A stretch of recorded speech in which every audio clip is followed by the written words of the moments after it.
लेकिन जब से ओसामा साहब और हिना साहब की फिर से वापसी हो गई तो पता नहीं आपको क्या, वो भी मैं बता दे रहा हूं। किसने कहा था मोहम्मद कैफ को 2020 में चुनाव तो मैंने ओसामा से पूछ के लड़ा था। आगे बोलिए, पहले बात सुन लीजिए, पहले जाकर अगर ये बात हो जाएगा मैं रन्नी छोड़ दूंगा। नेता तो बहुत है जी, नेता बहुत है, लेकिन आपने देखा होगा किसी का आवाज निकलता नहीं। कि जो मुसलमान अगर आवाज उठाएगा, जो मुसलमान टिकट मांगने की बात करेगा, अपनी भागीदारी की बात करेगा, अपनी हिस्सेदारी की बात करेगा, निश्चित तौर पे उसे टारगेट किया जाएगा। यहाँ पर मुसलमान को रोकने के लिए मुसलमान को टिकट दिया जाता। अगर यही अगर सोच होती तो कमरुल हसन को क्यों नहीं टिकट दिया गया? एग्जाम्पल के तौर पर फिर मैं एक देता हूँ, हथौड़ा पंचायत जी, 2 मुसलमान लड़ते हैं जी, अदनान बाबू, डिस्को बाबू जी, दोनों कहाँ जाते हैं?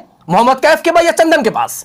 दोनों जाते हैं। वहां कहां जाते हैं आप बता दीजिए। वही बता रहा हूं, जहां जाते हैं वो टीवी में दिखते हैं, हमें बताने की जरूरत नहीं है, कैमरा पे भी बता दीजिए। राष्ट्रीय जनता दल के जो यहाँ पे रहनुमा है उनके पास जाते हैं, तो बिल्कुल वो लोग शुरू से हैं तो जाएंगे। यही बातपुर सीट की चर्चा कर ले तो ओसामा साहब का नाम आ रहा है, बिल्कुल अच्छी बात, रईस खान और अयूब खान साहब का भी नाम आ रहा है। इस मुसलमान को देख लीजिए, मैंने वहां पर विड्रॉ कर लिया है। मैंने कहा है कि मैं मुसलमानों को रोकने के लिए नहीं आया हूं। अगर ये लोग आएंगे तो आप चुनाव नहीं लड़ेंगे? नहीं लड़ूंगा मैं। क्या बात कर दिया, मैं मुसलमान को रोकने ही नहीं आया हूं। ओसामा साहब आएंगे तो चुनाव नहीं लड़ेंगे? मैं नहीं लड़ूंगा चुनाव, अभी तो आपसे खुल के कह रहा हूं, माइक कह रहा हूं। खान साहब आएंगे और रईस खान चाहे अयूब खान, ये भी तब भी मैं आपसे फिर से कह रहा हूं कि मैं मुसलमानों को रोकने नहीं, मुसलमानों को मजबूत करने आया हूं, मुसलमानों को बढ़ाने आया हूं। मदद करेंगे उन लोगों को आप? एक बिल्कुल करेंगे। मुसलमान एक तरफा जीत रहा है और दोनों का वोट जीतिएगा तो विजय चौधरी कहां फेंका जाएंगे? तो यहां पर कहां मिलाने की बात हो रही है? आदत होगा। बढ़िया मोबिन जी को टिकट मिला, वो क्यों हार गए? हाँ, अब बात अच्छा किए थे। मोबिन साहब जब उठे थे ना वहां पे, तो आप पता कर लीजिएगा जी कि मोबिन साहब जब उठे थे उनका क्या स्कोप है, उनका कौन सामाजिक कार्य करता है, मुसलमानों के लिए कौन सा 25 सालों में एनआरसी से, ये 10 सालों का रिकॉर्ड आप बता दीजिए। कोई माइक का लाल है जो राष्ट्रीय जनता दल में रह के कौम की बात कर दे? कोई माइक का लाल है जो संभल की घटनाओं पे तेज यादव को जाके लेटर दे दे? मैं पार्टी में रह के काम करता हूँ, पार्टी में बेरुखी होकर मुसलमानों की बात करता हूँ। जब राष्ट्रीय जनता दल की ये फैमिली की जब एंट्री होती है तो बहुत सारे मुसलमानों को नजरअंदाज कर दिया जाता है। आप कहते हैं कि हम कौम को आगे बढ़ाएंगे, ठीक, और दूसरी तरफ आप आरजेडी से तो अवध बिहारी चौधरी को जब टिकट मिला तो उनका साथ देने लगे और हिना साहब का बहुत बढ़िया। तो जब कौम की बढ़ाने की बात आती है तो हिना साहब को क्यों नहीं आपने साथ दिया? एकदम सही पूछे हैं आप पंडित जी, यही सवाल पूछा कीजिए। और अगर आप कहेंगे कि पार्टी का हमने साथ दिया तो फिर कौम एक मिनट सुन तो लीजिए मेरी बात। बताइए। मैं उस कौम के पीछे नहीं जाऊंगा जिसने राम कृपाल यादव को वोट मांगा। राम कृपाल के लिए पता कीजिए, ऑन द माइक बोलिए हिना साहब, हम भी ऑन द माइक के लिए बोलिए हिना साहब, वोट के लिए, ठीक है, उनको मदद किया जाए। जब आपको आरजेडी से उन लोगों के परिवार में विवाद रहता था? नहीं, जब वो चुनाव लड़ रही थी, इधर आने के पहले की बात, चुनाव जब लड़ रही थी, चुनाव लड़ रही थी उस समय इंडिपेंडेंट चुनाव लड़ रही थी। इंडिपेंडेंट जब चुनाव लड़ रही तो पूरे बिहार के मुसलमानों को क्यों नहीं उन्होंने मांगा? राम कृपाल जी को क्यों कहा? और सुतोष को 13,000 जो उसको वोट मिला रहा वाले को क्यों कहा? और पूरे बिहार के एक भी मुसलमान को बता दीजिए और उन्होंने सपोर्ट किया होगा तो मैं गलत साबित हो जाऊंगा। दूसरी पहले मेरी बात सुनिए, लेकिन जो बातें आती है उसका सवाल हम आपसे, आप सवाल की जवाब लीजिए। कौन मोहम्मद के सवाल से भागता है? मैं तो आपसे कहा हूं ना, मैं आपसे कहा हूं कि आप जो भी सवाल करना होगा कीजिएगा, अगर मेरी सलाहियत होगी तो मैं जवाब दूंगा जिनको मैं जिनके कहने पे। तो एक बात बताइए ना, मैं तो अल्लाह और अल्लाह के रसूल जानते होंगे कि मैं किनके साथ हूं किनके साथ नहीं हूं, लेकिन एक बात तो कंफर्म ना कि कोऑपरेटिव अध्यक्ष का जो चुनाव हुआ जिसमें मनोज सिंह जीते और मनोज सिंह ने जीतने का श्रेय किसको दिया? किसको? कौन बीजेपी को हराया? किसको दिया? बीजेपी सॉरी कौन जिताया? आप बताइए किसको दिया? किसको किया? आप जब ये सारा रिकॉर्ड रखते तो ये भी रिकॉर्ड रखिए ना कि मनोज सिंह किसने जिताया। आप जनता से बताइए ना। हिना साहब को दिया उन्होंने, और किसको दिया?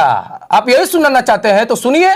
आज मोहम्मद कैफ जितना इतनी बुलंदी के साथ आवाज को उठा रहे हैं, हाँ, शाहबुद्दीन साहब थे तो इस तरीके से आवाज को बुलंद नहीं किया। आप अब दुरुस्त तब घुमा रहे हैं। शाहबुद्दीन साहब के रहते भर में मैंने चुनाव लड़ा, ये कम है, और उनके रहते भर में आप हमको नहीं जानते हैं चंदन भाई। उनके जो लोग जो खास है ना उनसे पूछिएगा मैं कैसा हूं जी। मुझे शाहबुद्दीन साहब से हमको शिकायत है, शाहबुद्दीन साहब ने आपको कई जगहों पे मदद भी किया था। मैं भी खुद कह रहा हूं, सही है या गलत है? शाहबुद्दीन साहब के चलते मेरा घर टूटा था, इसके बारे में आपको जानकारी नहीं है। जब आप हमको आप न्यूज पे चैनल में लेके आए थे, आप ये बात नहीं कहिएगा किसके वजह से घर टूटा। मेरे बाप के वजह से, मरहूम मेरे बाप के वजह से टूटा, कि मैं किसी के साथ था उसके वजह से टूटा। लाखों लाख रुपया बर्बाद हुआ, मेरे माँ पर केस हुआ, मेरी बहन पे केस हुआ, मेरी वाइफ पे केस हुआ, मेरी दादी पर, मेरी फूफू पर, मेरे खाला पर केस हुआ। किसके वजह से हुआ? ये शहादत नहीं बताइएगा, ये भी तो बता दीजिए चैनलों के अपने दर्शकों को। वार्ड का चुनाव आप लोग लड़े हुए हैं, माता जो आपकी माता जी हैं दूसरी बार पार्षद है, दूसरी बार है। क्या सिर्फ मुस्लिम लोगों के वोट से वो चुनाव जीतती है? आप दोनों फिर गलत ट्रैक पे आ रहे हैं। मेरे मुसलमान कौम में क़यादत नहीं है, मेरे मुसलमान लोगों में नेता नहीं है। कौन सीओ के पास जाता है, कौन वीडियो के पास जाता है, कौन थाना प्रभारी के मुसलमानों की आवाज होता है, कौन अभी टोपी उठाए तो किस पे सवाल करेगा, संभल में 5-5 मुसलमान मर गए, कौन ये मुसलमान के नेता ही ना बोलेंगे? लग रहा है कि मोहम्मद कैफ सिर्फ मुस्लिमों की बात करके और राजनीति में आगे बढ़ जाएंगे। बिल्कुल बढ़ेंगे, क्योंकि मुसलमानी जब मेरे साथ जब तक मेरे पास अपना मास वोट नहीं रहेगा तो मैं नेता कहां से हो जाऊंगा। लेकिन आज भी कहा जाता है कि मुस्लिमों के नेता, आज भी कहा जाता है शहाबुद्दीन साहब भले इस दुनिया में नहीं है, लेकिन लोग बताते हैं कि भाई वही परिवार आज भी पूरे बिहार का ये कर रहा है। आपकी मिल रही है तो मोहम्मद कैफ काफी डर गए हैं। डरना चाहिए लेकिन अल्लाह से, लोगों से नहीं। जो डरना चाहिए लेकिन अल्लाह से, धमकी दे रहे हैं उनसे नहीं। मैं फिर से कहता हूं, डरना चाहिए लेकिन अल्लाह से। यही अल्लाह भगवान से तो डरना ही चाहिए। तो बस इतना ही काफी है। जो ऊपर वाले जब चाहेंगे, जहां चाहेंगे जो होगा। लेकिन क्या जो धमकी दे रहे हैं उनसे आप डर रहे हैं कि नहीं? उनसे डरता तो आप शायद आपके माइक पे बैठा भी नहीं रहता। मुसलमानों की तरफ से कैफ जी, आप अवध बिहारी चौधरी के काफी करीबी है, काफी चाहते हैं, और इसके बावजूद भी आप चाहते हैं कि उनको टिकट ना मिले, यहाँ पर मुस्लिमों को टिकट मिल जाए। एक बात बताइए, वो चाहता ये लड़ाई मन की नहीं है, ये लड़ाई वजूद और वकार की है, ये मत की लड़ाई है। और वो इतने बड़े पद पर रह चुके हैं जो एक आम आदमी को सोचने से भी बहुत दूर की चीज है। 5 बार विधायक हैं, 2 मर्तबा मंत्री रहे हैं, MP के टिकट से लड़ चुके हैं, और स्पीकर भी और नीतीश कुमार नीचे बैठते हैं, उनका जो अपना चेयर है वो बैठते हैं, और आसन पे कौन बैठते थे? मानिए श्री अवध बिहारी चौधरी जी। तो आप ये बताइए, इतने सब कुछ लेने के बाद एक ही समुदाय, और हमारे समुदाय का ना डिप्टी CM बनेगा, ना मंत्री बनेगा, ना विधायक बनेगा, तो फिर हम क्या करेंगे? मुसलमानों को टिकट। कैफ जी, एक बात ये भी तय है कि आपके चिल्लाने से कुछ नहीं होगा। आज भी वही लोग टिकट बांटेंगे एकदम जो कल तक चला है, और वो लोग जो चाहेंगे वो होगा। इस बात को आप एक्सेप्ट करते हैं ना? बिल्कुल ही नहीं एक्सेप्ट करते हैं, बिल्कुल ही नहीं, क्योंकि नाउमीदी कुफ्र है हम मुसलमानों के लिए। आप कहां हैं? अगर जिनको आप कह रहे हैं क्या वो विनर कैंडिडेट है? नहीं, लेकिन पार्टी में तो एक प्रभाव है। आप मेरी जगह पार्टी में तो एक प्रभाव है। भाई मैं वही प्रभाव है जो विरासत मिली है, उसका तो प्रभाव है लालू परिवार के पास। मैं कहां कह रहा हूं कि प्रभाव नहीं है? मैं तो ये नहीं कह रहा हूं, मैं ये कह रहा हूं ये कौन सी प्रभाव है कि प्रभाव में असर ही नहीं पड़ रहा है।